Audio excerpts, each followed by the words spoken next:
Good afternoon and welcome to the Midday Show. And I'm having a couple of technical weird things going on here. I'm trying to make a banner go across the bottom and it's not working at the moment. So I'm going to keep trying that because I wanted to, because it looks good. So here I'm doing all my own production live and special guest Claire. I'm going to bring her on in a second. I can see her in the green room. Claire Francis. There we go. So I'm going to save that. And that should now go across the bottom. Is that going to work? Yay! Oh, no, except you're not the host. I'll bring you on in a sec, Claire. I'm determined to get this technology absolutely right. Hello, by the way. Talk amongst yourselves. Welcome to the Midday Show. It's a light-hearted beginning, but we're actually going to talk about something very serious today.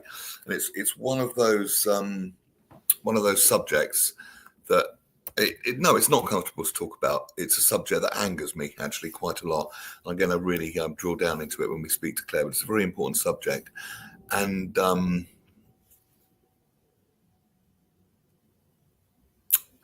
it's one of those that if you maybe find it online, if you're watching the replay, or you might even find this online years later, unfortunately, it'll probably still be relevant. And Claire's just disappeared, so I've got a bit longer to work on this. Hope you enjoyed the quiz last week, by the way. It was great fun, wasn't it? We might do that again next week, or if we haven't got a guest week, we can do it maybe any week. But so I'm trying to do two things at once here, and as a man, I've got man brain and I can't. But that should work. Click that button. Click that. Yes, absolutely. And Claire, I can see in the green room. Give us a thumbs up, Claire, if you're ready to come on, because I can see your head, I can see your hair, and I can see your ceiling as well. So, hello, give us a wave, Claire. I can't see. Can you hear me? I can hear you loud and clear. Hello, Claire. Can you hear me? Loud and clear. Can you hear me? Can you hear me, Claire? Yeah, I can, but it's like it's really. It's not loud. I can't hear you loudly. Okay. Strange. Is your volume turned up? Just start with the obvious ones. Yeah. Yeah, volume's turned up. All right. Volume's turned up. I don't know what it is, and I'm online. I can hear you. Okay. But it's just not great. I tell you what, log out, reboot, and I'll come back to you. How's that? Log out and reboot. Click the link again, because sometimes that can cover a multitude of sins. Because I want us to be able to really hear each other, because it's an important topic today. Welcome, by the way, Claire. Hello. How are you? Yeah. Okay. Right. Thanks. All right. Log out. I'll see you in a bit. Let's do some of your comments. Brian Kingsford. Good afternoon to you. Now I seem to have frozen. What on earth is going on here today? Brian Kingsford, very good afternoon. How are you? RVB, hello Neil. And RVB, hello Claire. All these people know each other from lockdown. I should explain. It's a bit of a lockdown family thing going on here. How are you getting on, Brian? How's things with you? I've been watching your Facebook posts and just checking in to make sure you're doing okay from time to time. Yeah, so we did a quiz last week. That was great fun. Really enjoyed doing that. Very light-hearted, very good fun. Today we're talking about domestic violence. This is not a fun subject, and I've got a whole bunch of questions. And I know Claire does an awful lot of work. She is a cancer counsellor, but she's now kind of moved into this field. Obviously, it's an important topic. Anytime we hear the statistics on this, it gets me annoyed. I've got the philosophy. Violence is not a part of my life unless it's self-defense. End of. Somebody comes at me with a chainsaw. Yeah, I pretty much defend myself. Apart from that, I don't see the need for any violence at all. Maybe I was a hippie in a previous life, or maybe I'm one in this one. I don't know. Brian says, phased back to work. Yeah, I hope that's going okay for you, Brian, and not too stressed. But welcome to the show.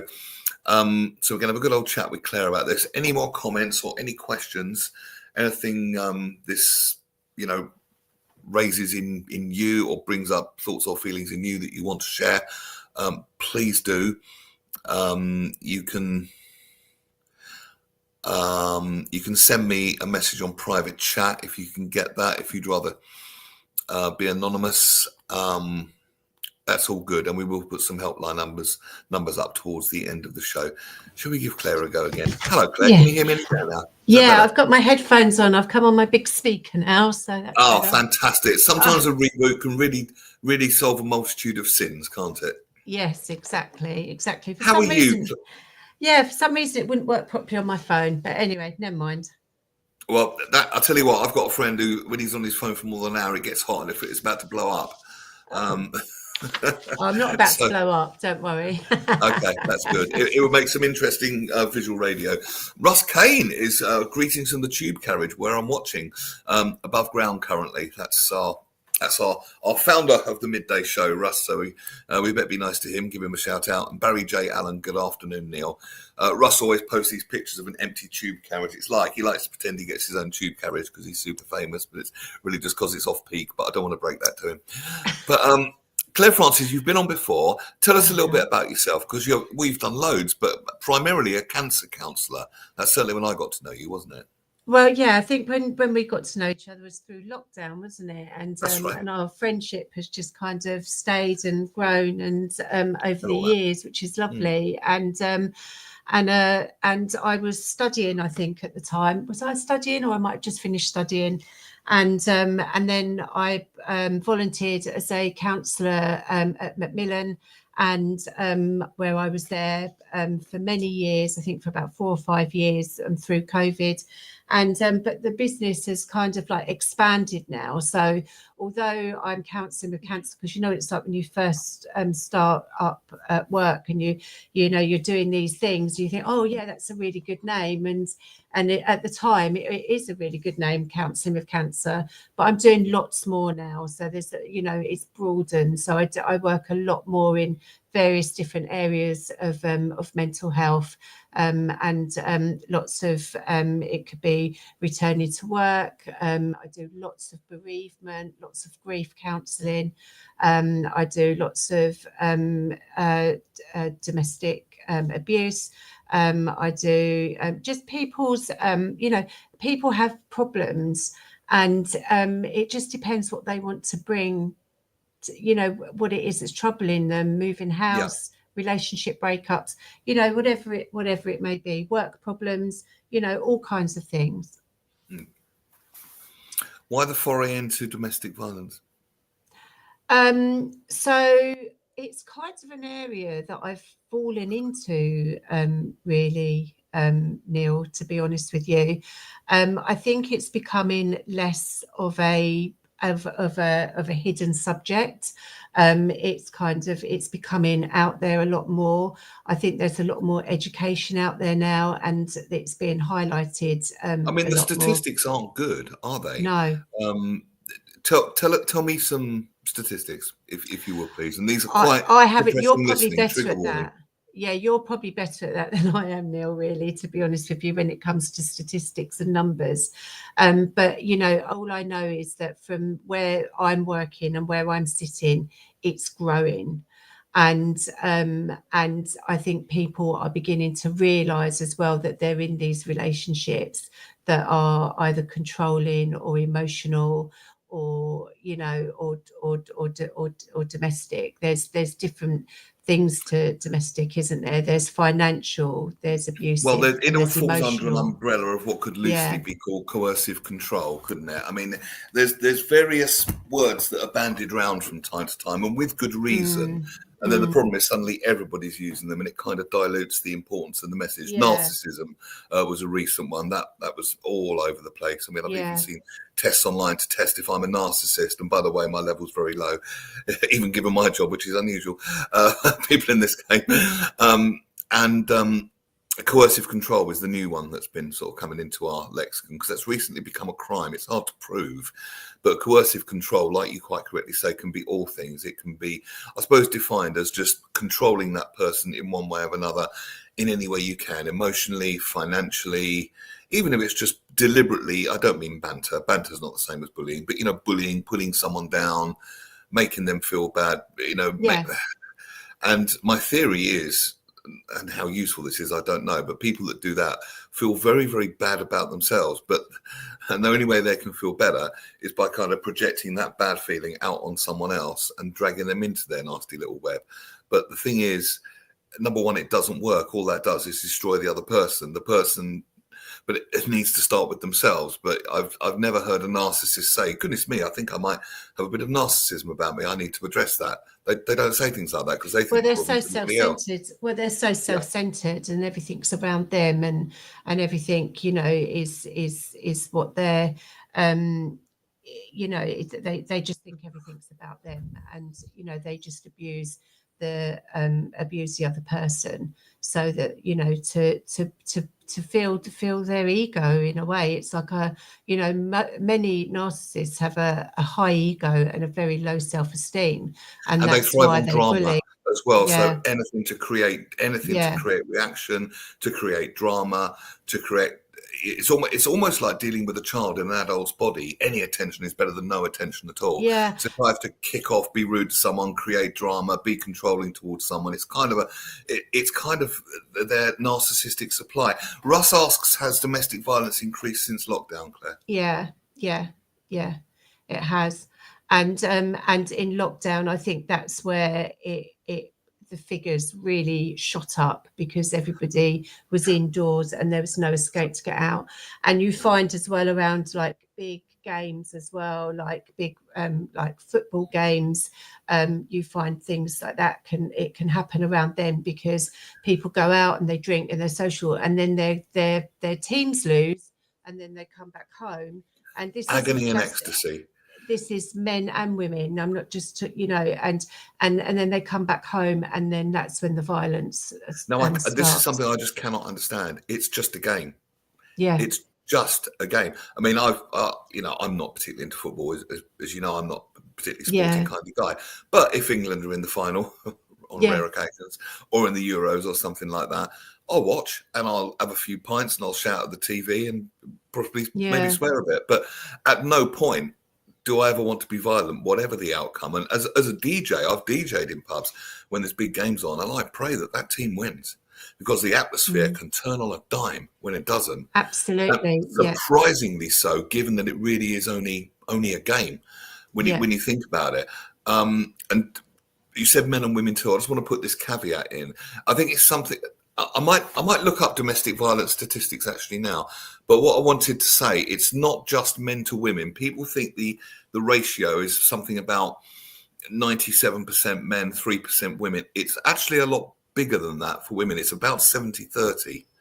70 being the male perpetrators, 30 being the women. It's a bit of a myth that it's almost all men onto women. It does work the other way around. Just doing a quick search, domestic violence. But it happens in families as well. I work with, there's the narcissistic mother as well. There's, it happens a lot in, in lots of different areas. Right, here we are. The stats for domestic violence in the UK, according to Dr. Google, 2.3 million people aged 16 years and over. That's 1.6 million women and 712,000 men experienced domestic abuse in the year ending March 2024. That's an awful lot of people. Here we are. Over 1 in 3 women and over 1 in 4 men have this is in the United States, it says here, but I suppose we could extrapolate this to England, have experienced rape, physical violence and or stalking by an intimate partner in their lifetime. How common is domestic abuse in 2024? In the year ending December 2023, police recorded a DA offence, oh my God, every 40 seconds. And only 18% of women who had experienced partner abuse in the last 12 months reported the abuse to the police. Yeah. And it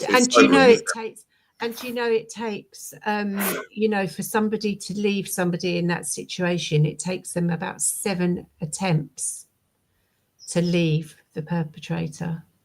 Why is that, Claire?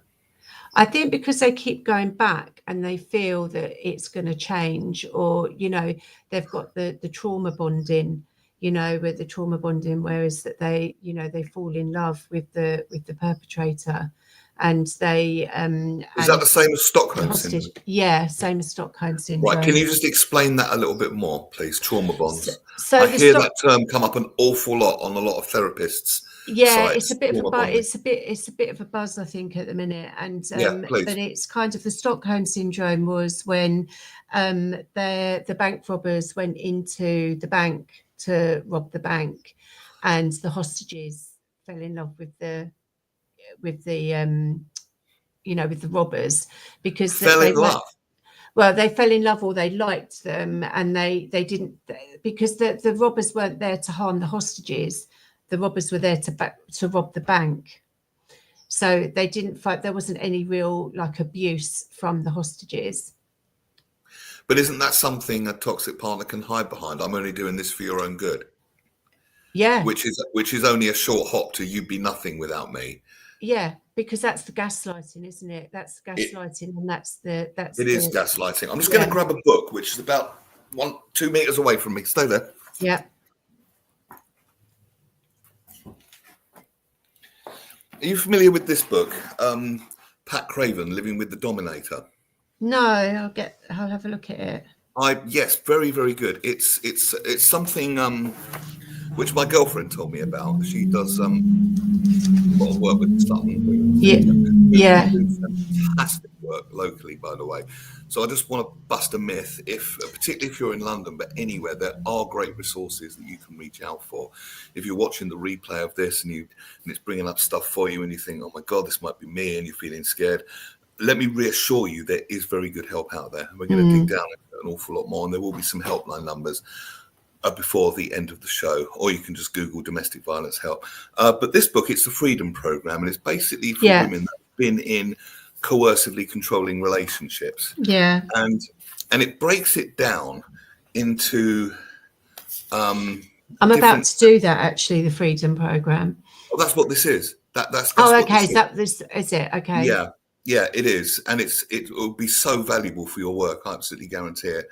And it breaks down 1, 2, 3, 4, 5, 6, 7, 8 kinds of control in a relationship. And it breaks down to, you've got the sexual controller, might keep you pregnant or reject your advances, won't take no for an answer, basically non-consensual, The king of the castle treats you as a servant slave, with the attitude that women are for sex, cooking and housework. Basically, the bad father type, it says you're a bad mum, uses the children as pawns against you, uses access to harass. This is all sounding fairly familiar, is it? Given your work, I'm sure, unfortunately, it is. Yeah. The liar, he's the kind that says, oh, it's drink, it's the drugs, it's the stress, it's you. And anyway, it was only one slap. The persuader threatens to hurt you or the children, cries, says he loves you, threatens to kill himself, sort of plays the victim. The head worker puts you down, tells you you're too fat, thin, ugly, stupid, etc. The jailer stops you from working and seeing friends, tells you what to wear, seduces your friends and family, my God. And the bully basically glares and shouts and smashes things and sulks.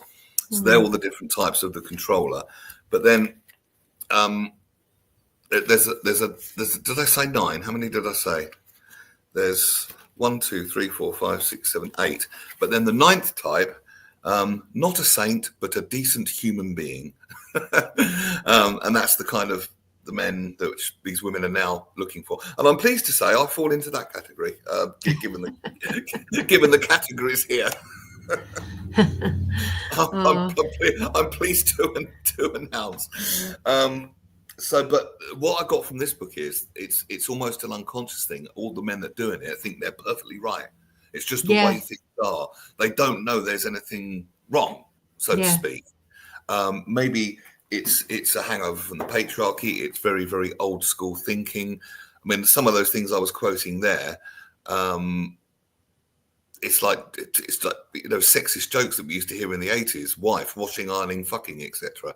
You know what I mean? Except it's not a joke to these people. You know what I mean? Yeah. It's so, at best, it's very old school, and at worst, it's now a crime. It's coercive. It's coercive control. Brian Kingsford comments, I don't think it's just adults that hear of many children being violent towards parents. Yeah, that's a difficult one. Yeah, it's very And true. Dave A. Sleet, who's just opened a therapy centre, by the way. Dave, meet Claire. Claire, meet Dave. Lockdown wasn't a catalyst for abuse in the home. Reporting increases. There was less breaks in abuse being experienced, which is interesting. So I've got a bunch of questions. I asked. I was out with a. Don't look shocked. I was out with a female last night. Yes, even me.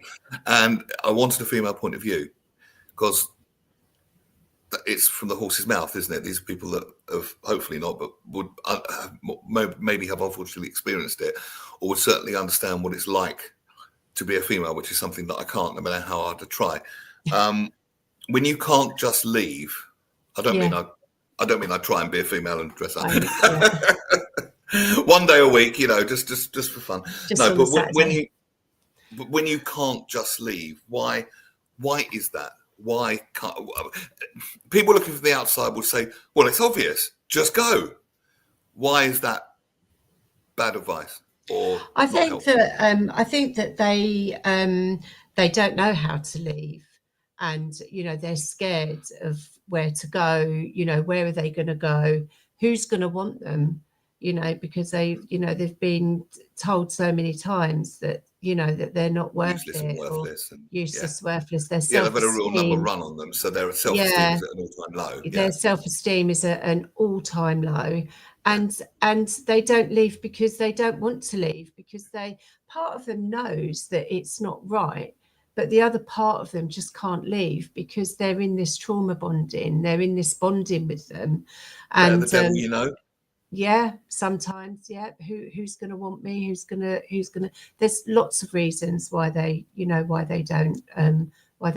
to leave, and some of them just can't leave. They just haven't got that resilience or that inner strength to kind of walk out. And sometimes, it's too dangerous for them to leave as well. They need to leave, but there's going to be certain times that they can only do it, because if you've got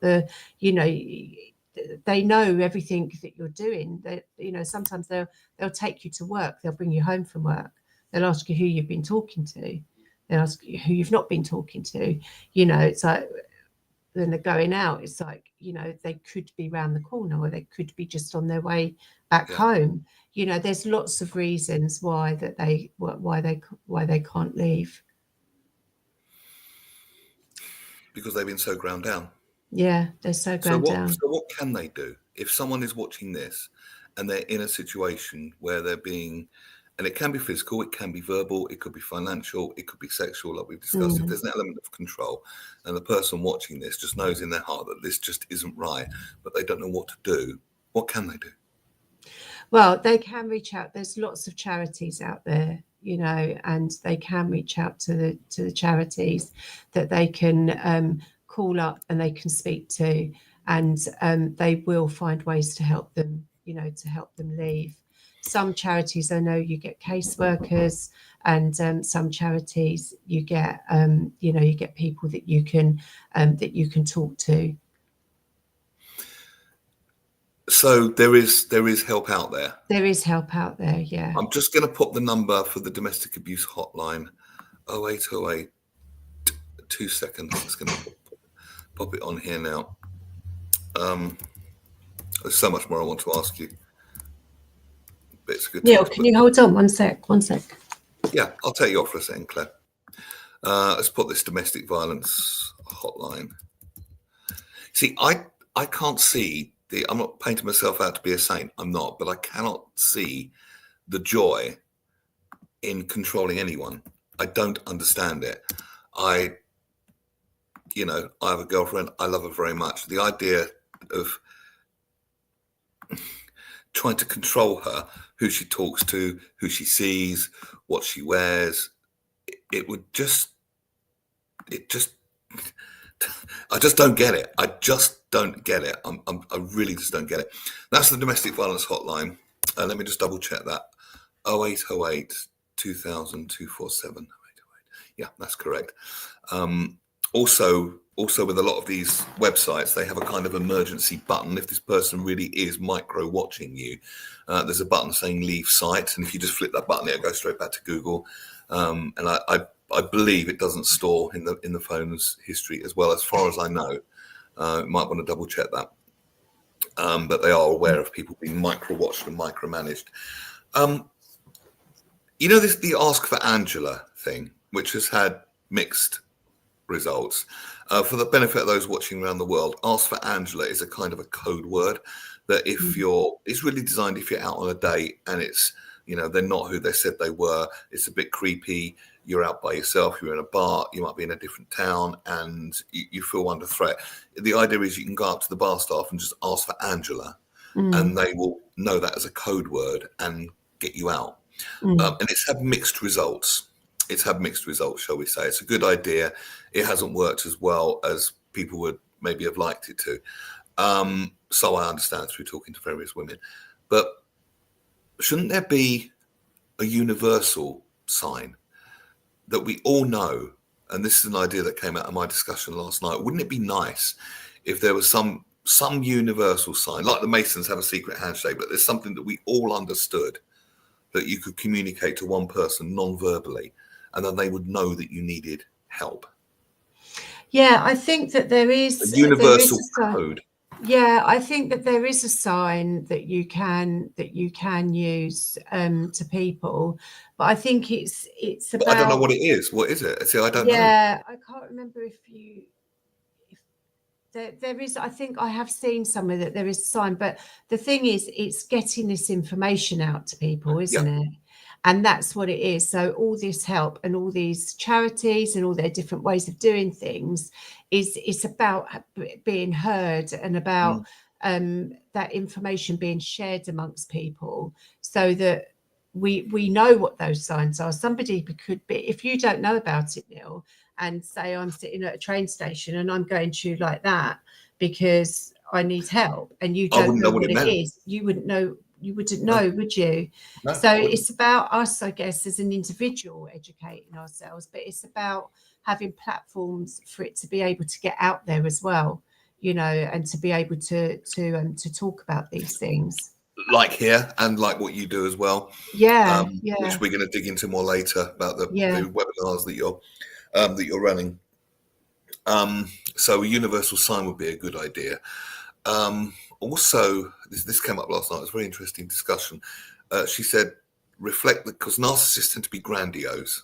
Right? It's all about their egos. So if you reflect the grandiosity back to them and agree with that, absolutely, yes, you are. Yes, you are. Yes, you are. You are so wonderful. And kind of play it rather than resisting, which of course them to attack even more.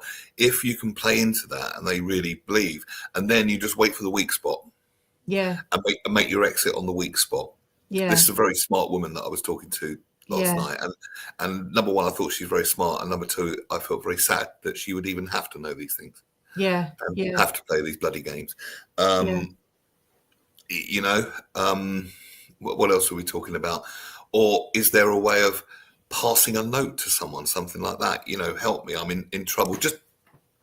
I'm just throwing ideas out.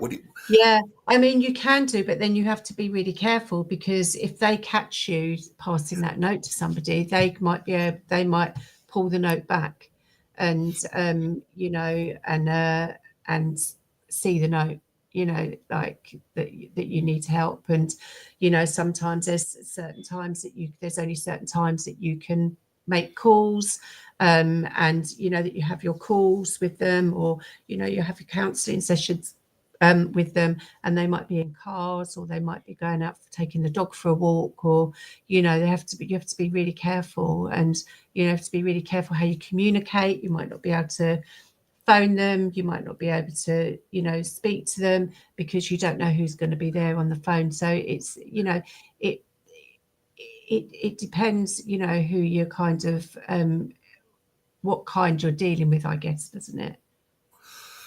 Yes. And of course, if you're worn down and if you're in a constant state of stress, as we've discussed on the show many a time, your logical mind, the prefrontal cortex, shuts down, and you're operating from the amygdala, the emotional center of the brain, which is not rational. It's just knee-jerk trigger.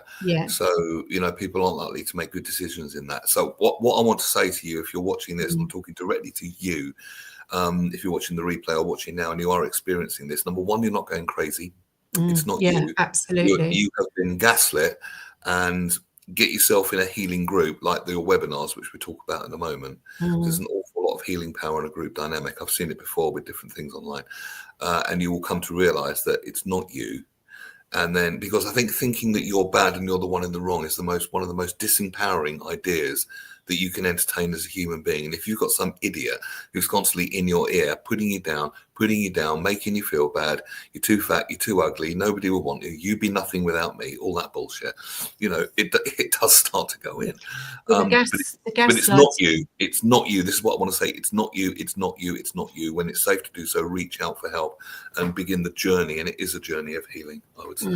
And also the gaslighting is so dangerous because your chemicals and your chemistry, you're being lit up. So if you imagine a gas stove, this is how I kind of explain it to my clients, is that if you imagine a gas stove, you put a gas stove on, you put it on too high and you have to turn it back down again, don't you? But you're being lit up, and so your chemistry is going really high when things are going good. And then all of a sudden they might come in and, they might be in a bad mood or something happens, and then you're being brought back down, but your emotions are still up here because you're not a tap. You can't just turn them on and off. You've got to regulate, and the gaslighting doesn't allow you to regulate. And that's why you feel like you're going crazy, because all these chemicals are going up and down. And your nervous system's all out of whack. Yeah. And probably your prefrontal cortex is shut down. Yeah. Gaslight, by the way, just out of interest, it comes from a thriller made in 1944. Yes. Yeah. I've never actually seen the film. It's a film I wouldn't mind seeing, actually, but and it's about basically a husband that just does little things to his wife to make her think she's going crazy, like move the angle of the picture on the wall. No, it wasn't like that. No, you're the one in the wrong. No, it must be you. It's not me. And just right. So wait a minute. We've got some comments here. Dave A. Sleet, it should be pointed out that abuse is not gender exclusive. We did actually mention that a little bit earlier on the show, Dave. The statistics of violence for women towards men are higher than people think they are. People, Dave, think it's about a 98-2% split or something very high like that from men to women. It's not. It's more like 70-30. Men is still higher, but women is significantly higher than people think. There's a lady on the timeline, initials KN, and I'm going to ask your permission to put your comment up, with your permission, because I know who you are and I know your story. So just type a yes in the chat, KN, if you're happy for me to put that up. Dave A. Sleep says those with a sense of powerless use others to improve their self-esteem. He also says a universal hand gesture. Sign. Place the thumb in the palm of the hand and drop the fingers over the thumb. So it's that. Okay. I knew it was, So place the thumb in the palm of the hand and drop the fingers over the thumb. Yeah, I knew I'd seen something. Yeah. But the thing is, I didn't know that.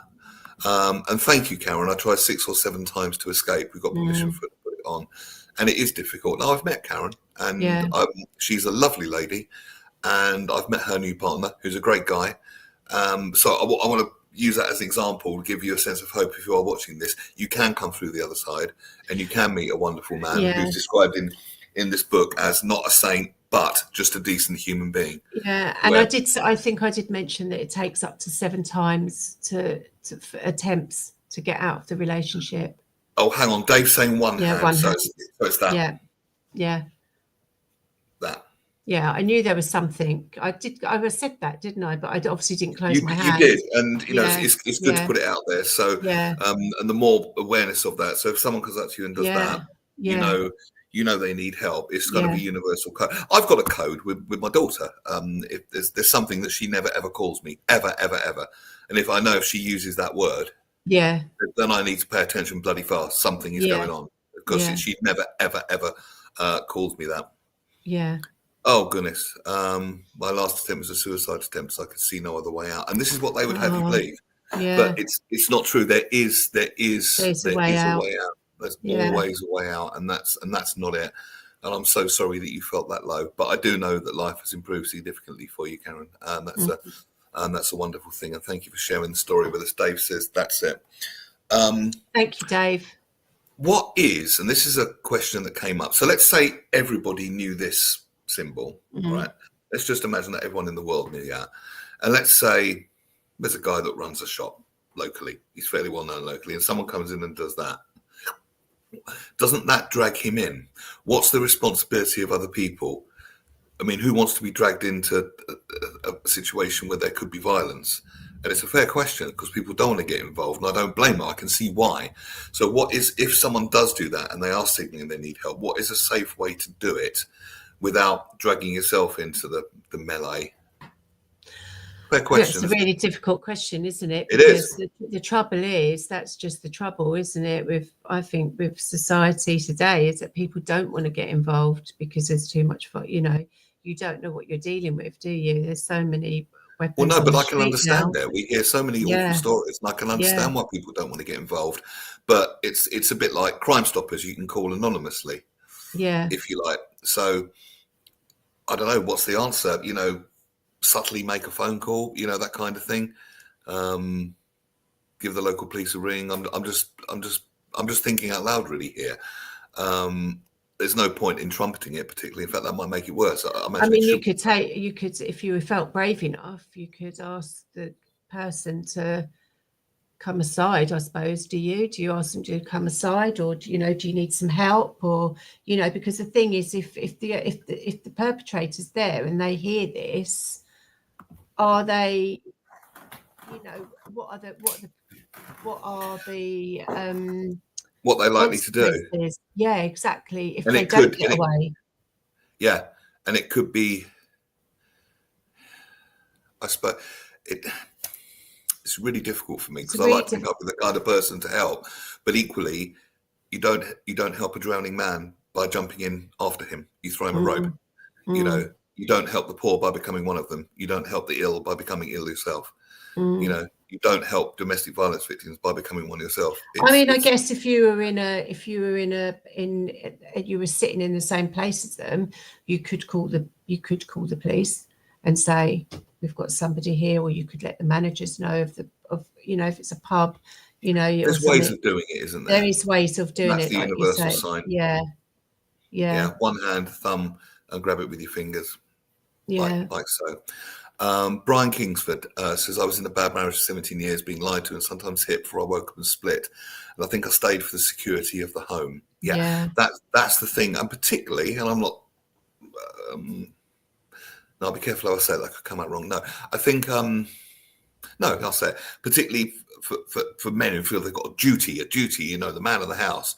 You should stay for the security, even if it's an awful situation. But you don't have to stay. I mean, it gets even more complicated if there's children involved. But the helplines are obviously very aware of that, aren't they? They're aware that people can't just, or find it impossible to think they can just pack up and leave. What about the kids? What about the responsibilities? Who's going to pay the rent? Who's going to do this?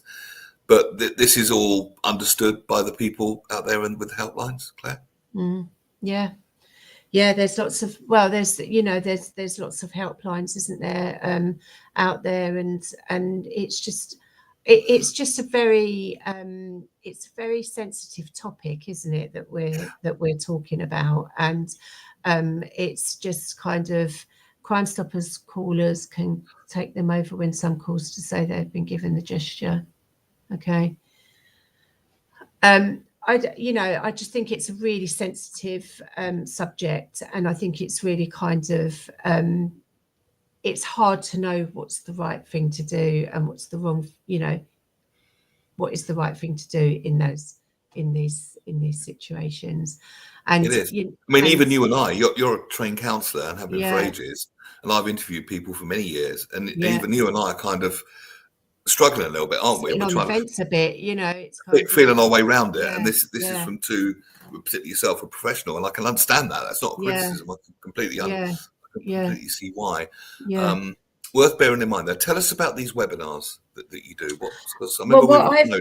I've come up with an initiative, and I am speaking to a couple of charities at the moment. I'm not going to say their names because I don't know if they want me to, because we're just exploring, and hopefully get the go ahead next week. And although I will give some charities a shout out later, but I do basically what I felt is that I don't know how to say this, is that there was a situation and we were looking for support for family and friends of domestic abuse. So this isn't the survivor. This is for family, friends, colleagues, who are, because everything has a ripple effect. Okay, so I work in cancer, it has a ripple effect of the family and everything.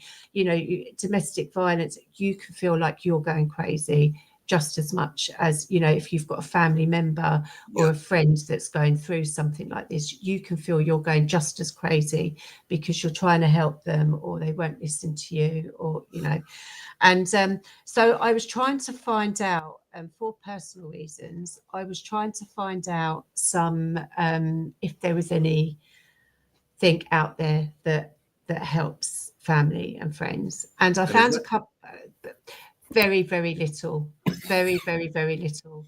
And I found I did find a 12-step program that could do it, but I think most of them are in America, and they're hard to kind of get onto.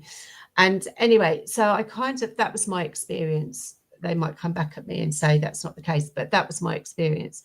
Anyway, so I just felt that there's a need for this, for support for family and friends and colleagues of domestic violence or domestic abuse.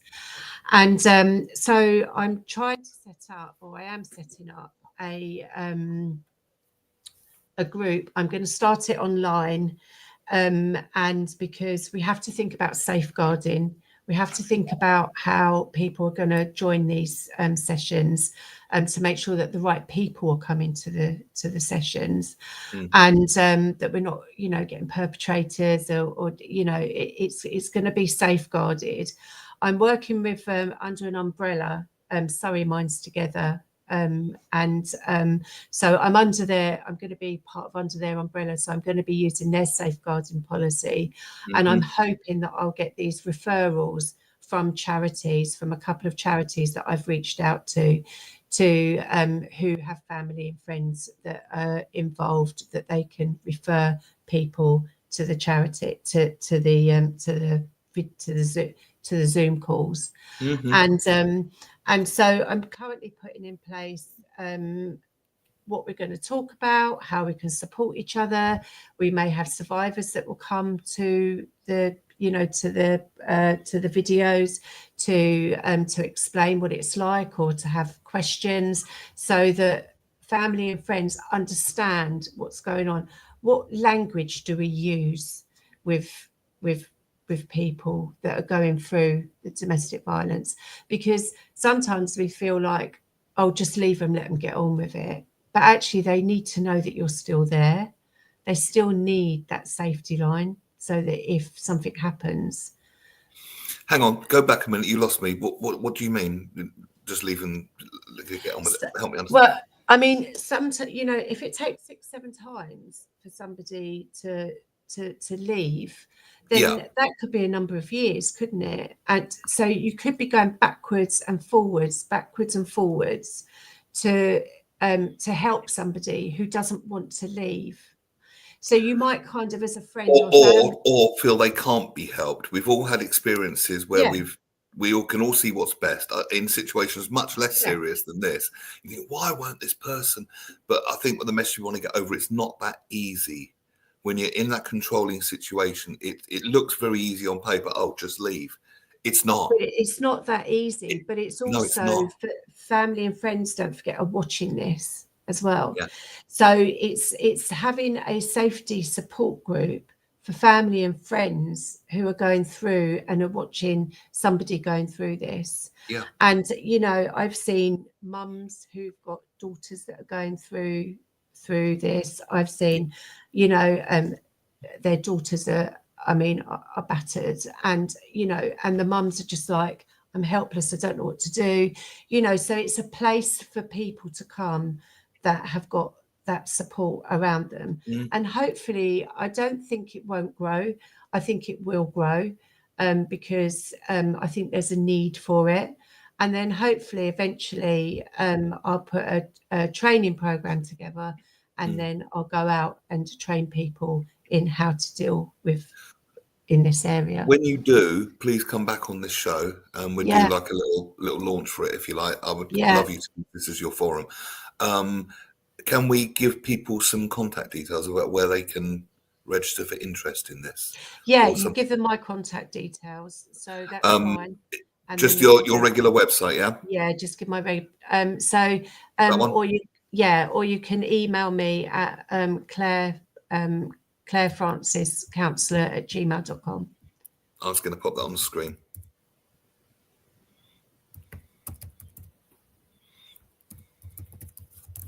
Do all my own production. Is that right? Yeah, Claire Francis CIS. Sorry.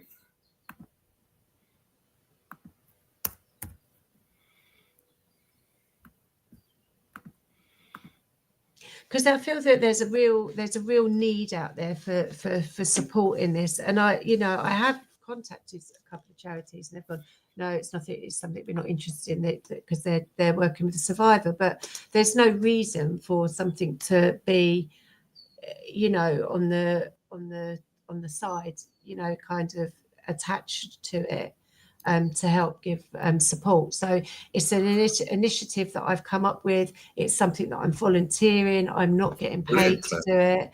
That's brilliant. It's something that will be, as I say, will be protected, will be safeguarded. I'll Yeah. have all my safeguarding up to date. Yeah. It hopefully will be referrals from other charities and friends of friends. Karen, you're very welcome. I think it's a wonderful thing you're doing, Claire. Karen, Thank you're very you. welcome. It's, we're not scared to discuss the difficult topics here on the Midday Show. Not at all. We can be very facile as well, and are at times, but that's not today. A couple of nice offers. Brian Kingsford says, if Claire wishes to put any notifications about help groups on Red Alert, please let her know about the group. Claire, if you go to Facebook and just type in Red Alert, this is something we've had Brian as a guest on this show. He set up Red Alert just it's like an online bulletin board where 30,000 pairs of eyes are better than one. It can be anything from a lost dog to a lost human being to something the local area should know about, and it just grew. It just mushroomed, and we had Brian on telling his story. It's now a national organisation, and it's just run with volunteers locally around here in southwest London. That'd be wonderful. So Brian is an amazing man. We've had him on the show, so by all means contact Red Alert. Also, offer from Dave Sleet in APA's plans. Pains to Purpose support for 1976ers. I'm not sure what that means, Dave. Can you explain that? And I'll recognise Specialist Award for Abuse in the Home. And Dave has just set up a counselling centre, and he's very well versed in psychology. Another very great man doing great things. And he's given you an email to contact him there. Info at AYA. AYANAY. Yeah, ANA. Okay. That's ANA.co.uk. And Dave would be really, really helpful to you. So some nice... yeah, definitely. I'd love to get involved. Some nice contacts coming in there. And these people... definitely. It's a shame Dr. Asa isn't on the timeline today. He's one of our regular people. He's very big in the world of psychology in the USA and in Canada as well. But I will tell him about the show with your permission, Claire, and give him of course, and give him your contact details as well. Because he's an absolute, he's a seasoned pro in subjects such as these. But thank you for what you're doing. Thank you for having me. And we're not going to get another 10 minutes yet. It's just, it's a shame we even have to have these conversations. It is a shame that we need to have these conversations. Yeah, but it's necessary and it's out there.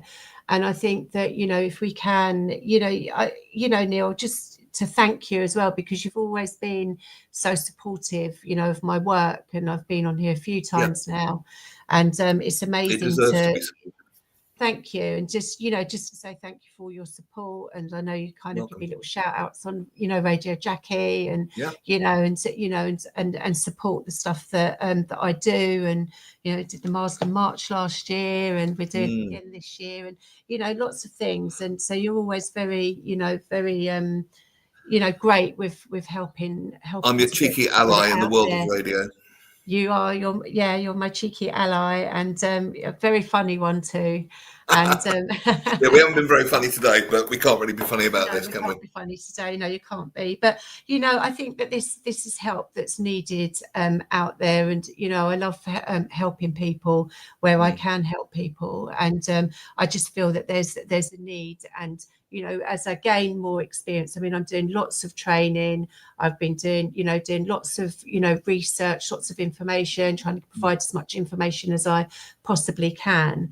And with the help as well of other people that I know work in these areas, have also sent me like lots of free training and lots of things, so I can learn about it, and I can hopefully I think it's we can reassuring to support. know if you're attracting all these resources. That does show the resources are out there. Yeah. Again, I want to impress on anyone watching this. You personally. I'm talking. I'm looking at myself on the screen. It looks like I'm not looking at you. But if you're watching, so I'm going to look at the camera now, which I should be. You personally watching. I'm talking to you right now. This person watching now. If you're watching on the replay or watching now, and you need help, there are resources out there. 0808 2000 247, and there are resources out there. And we've got one wonderful lady on the timeline who has experienced this and now is in a much happier situation. She met a wonderful man, just a normal, regular guy, and she's a lot happier, and she's still processing this, I would imagine. And also, I would say that these things can be, in the right environment, in the right healing environment, these things can be processed. There's some very clever psychological techniques now. Havening is a very good one. That's absolutely brilliant for healing from any kind of trauma.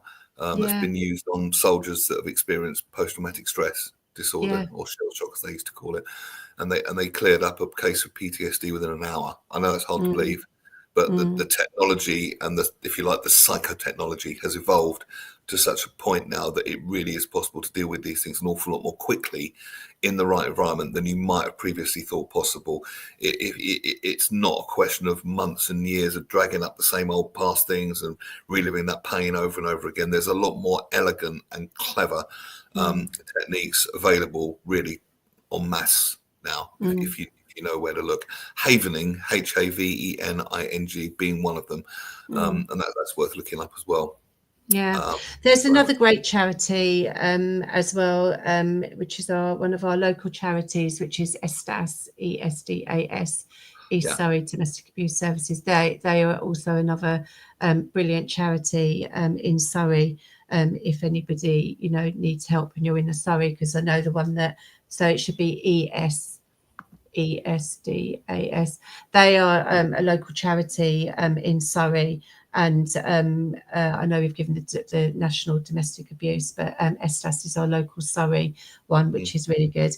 And another way of contacting me is through Surrey Minds Together.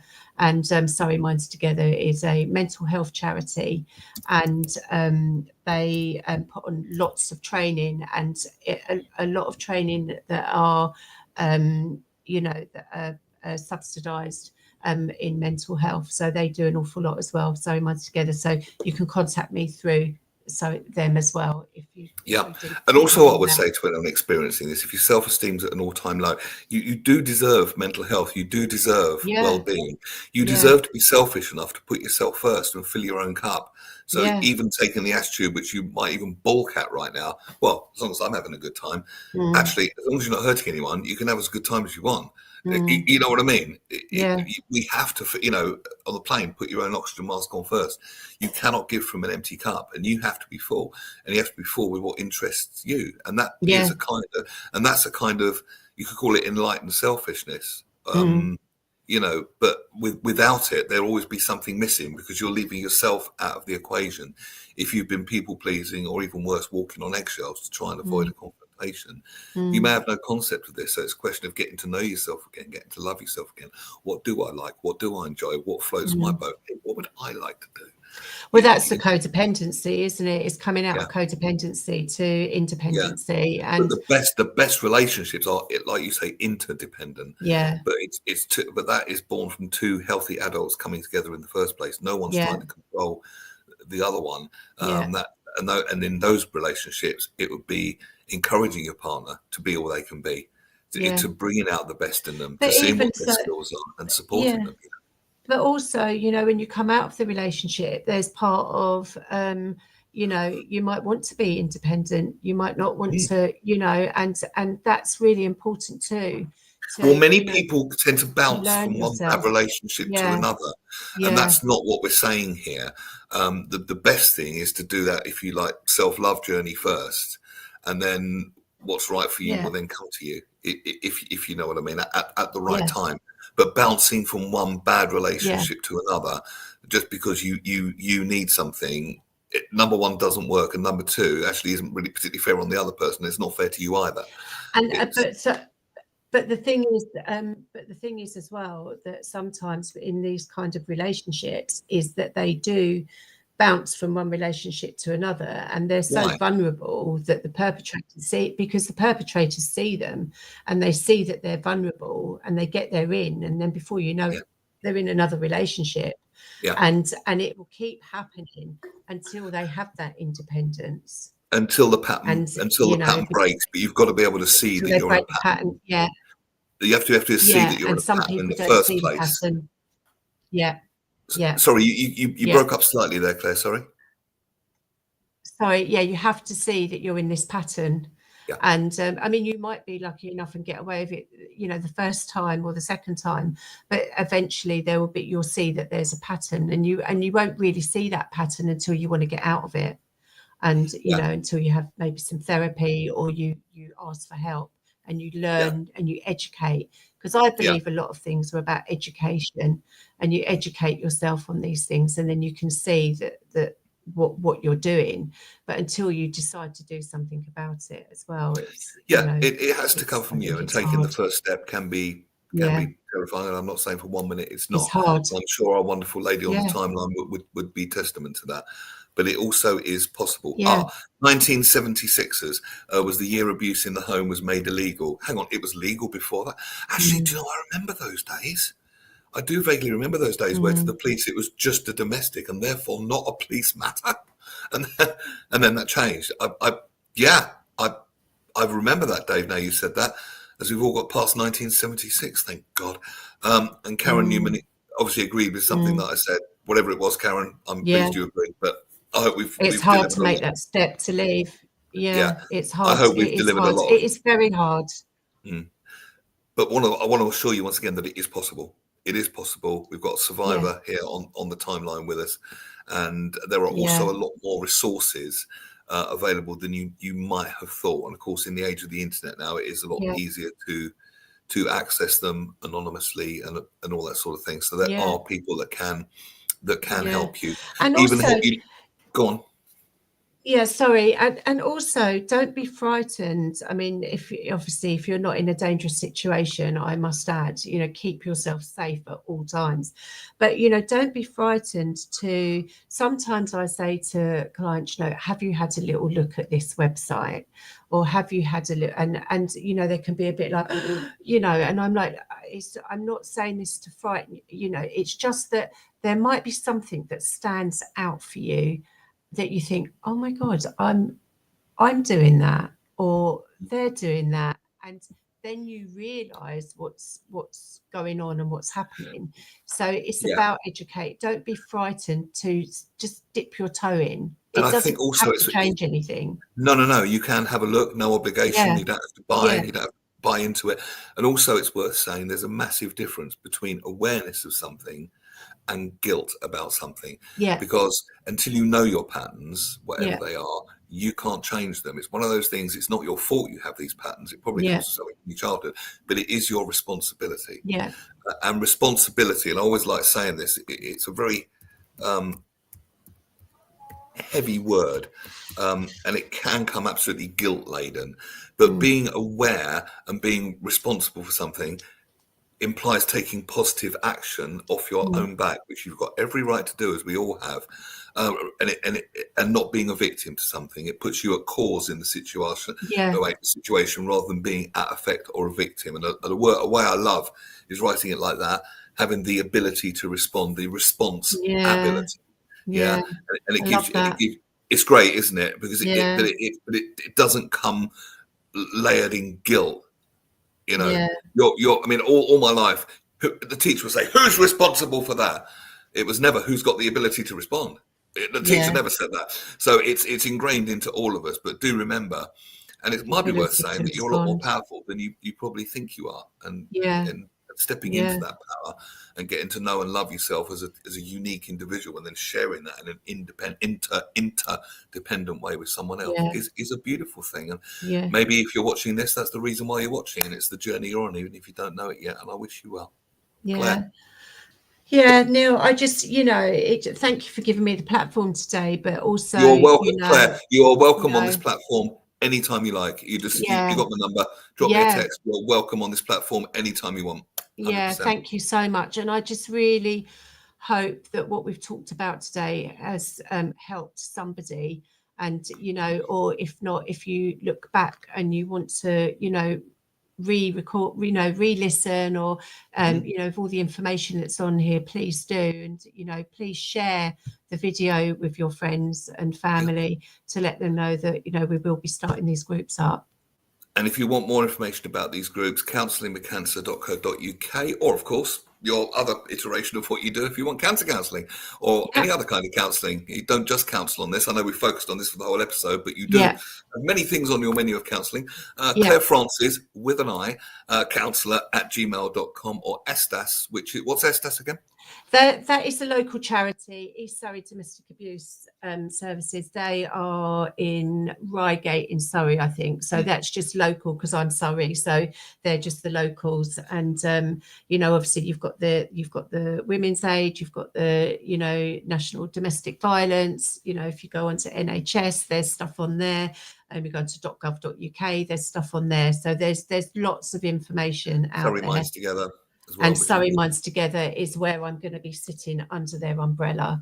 So you can find me through Surrey Minds Together. And they've got congratulations on the work you're doing. It seems every time I've known you, you're studying for the next big thing. So you're a busy lady. So congratulations on that. And thank you, I think, from everyone. And thank you for being on. It's been lovely to see you. And wait till I finish the show. We'll have a chat off air. We must meet for coffee and a bite to eat or something soon. Yes, we must. Yes, must see how Carlos is. Because we're being sensible today, I'm not going to go into Carlos now. But when we get off air, who knows? Be careful. Who knows? Yeah. But I just wish everyone well. Thank you, Claire. Thanks for being on. Oh, a couple more comments before we go. Karen, thank you, guys.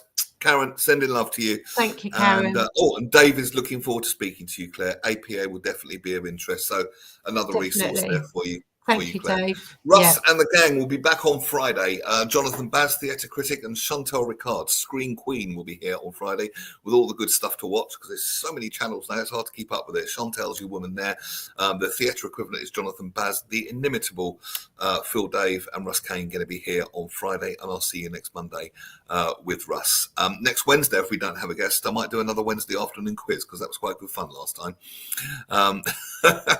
Anyway, take the best of care, and we will see you very soon on the Midday Show. Take care and good afternoon. Thank you.